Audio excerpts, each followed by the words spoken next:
Hello everyone, my name is Prithvi Kota. I'm a master student in computer science from Virginia Tech University. I'm here today to present on structural design patterns and their uses. Thank you for joining me. I hope you find this presentation informative and valuable. So, what's a design pattern? It is a solution to a problem in a context. To break it up, here the context is a situation in which the pattern applies. This should be a recurring situation, whereas the problem refers to the goal you're trying to achieve in this context. It also refers to any constraints that occur in the context, and the solution is what you are after, that is, a general design that anyone can apply which resolves the goal and set of constraints. For example, you have a collection of objects and you need to step through the objects without exposing the collections. This is the context and the problem of a recurring situation. Here, you provide a solution that encapsulates the iteration into a separate class. Here, I would like to discuss some of the advantages of using design patterns. First one is reusability. Design patterns are reusable solutions that can be applied to different contexts and scenarios. This reduces the amount of time and effort required to solve common problems, and it allows developers to focus more on complex and unique challenges. Second one is maintainability. Design patterns make software more maintainable by providing a clear and well documented structure for code. This makes it easier for other developers to understand and modify the code in the future, reducing the likelihood of errors and bugs. Next one is scalability. Design patterns provide a foundation for scalable software by separating concerns and providing a modular architecture. This allows developers to add or remove features without affecting the rest of the code base. The next one is consistency. Design patterns promote consistency in code by providing a set of best practices and guidelines for structuring and organizing code. This makes it easier for multiple developers to work on the same code base, and this ensures that the code is consistent across different parts of the system. The final advantage is performance. Design patterns can improve the performance of software by providing efficient and optimized solutions for common problems. This can lead to faster and more responsive applications, particularly in large and complex systems. In general, there are three types of software design patterns. They are creational, behavioral, and structural design patterns. Now, we'll discuss a design pattern called structural design pattern. Structural design patterns are a category of software design patterns that deal with the organization of classes and objects in a software system. Structural design patterns are concerned with the way that classes and objects are composed into large structures. Common examples of structural design patterns include the adapter, proxy, facade, composite, decorator, bridge, and flyweight patterns. Each of these patterns solves a specific problem related to organization of classes and objects to provide a flexible and scalable solution that can be applied to a variety of situations. Here, we'll discuss specifically the adapter design pattern. The adapter design pattern converts the interface of a class into another interface the client expects. The adapter lets classes work together that couldn't otherwise because of incompatible interfaces. As a real world example, consider AC power adapter that allows US standard AC laptop plug to use with a European wall outlet. Here, the adapter sits between the plug and the outlet.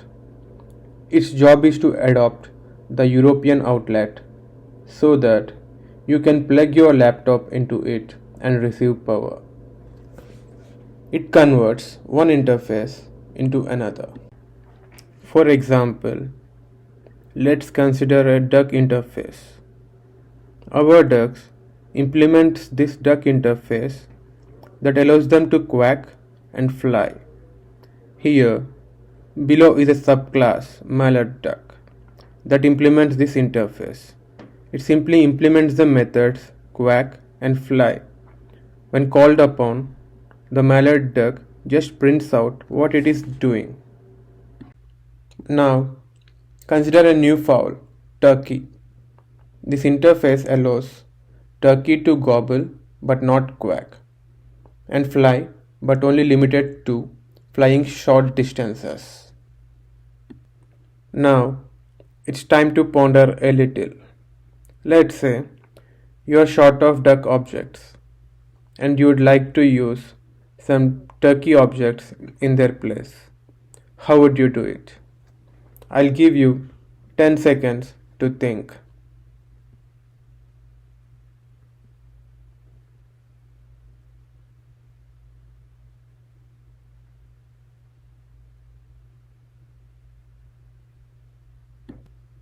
So, the answer is to implement adapter design pattern. Here, you implement a turkey adapter class which implements duck and holds an instance of the adaptee, that is turkey.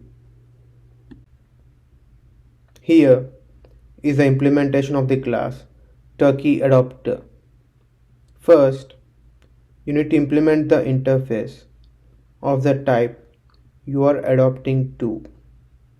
This is the interface your clients expect to see. Next, we need to get a reference to the object that we are adopting.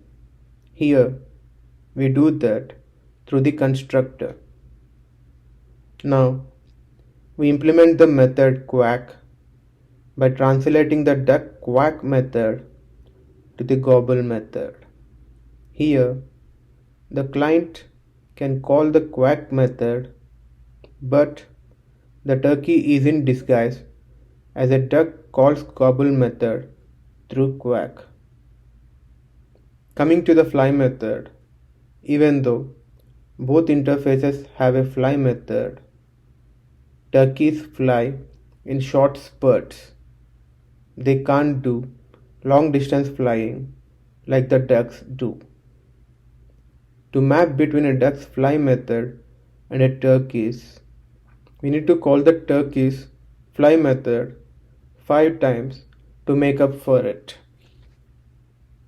So, to test the adapter, we create duck and turkey objects and then wrap the turkey in a turkey adapter which makes it look like a duck. Then let's test the turkey. Make it gobble, make it fly.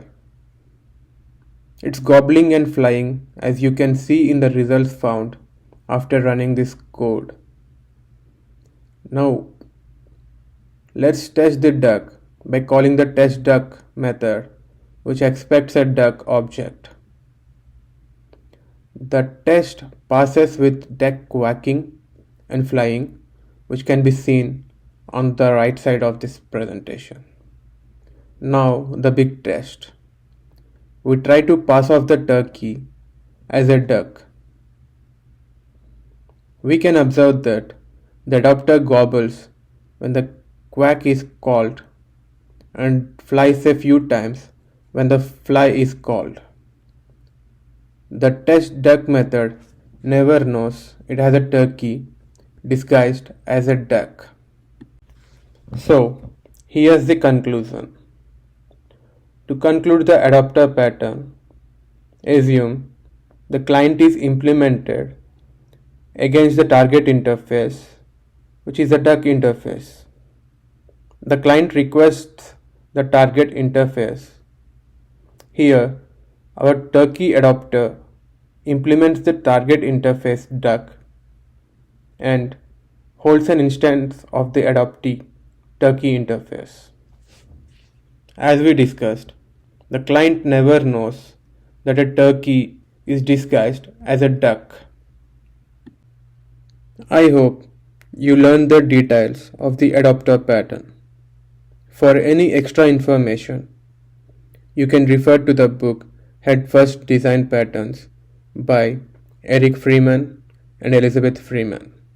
Thank you and have a great day.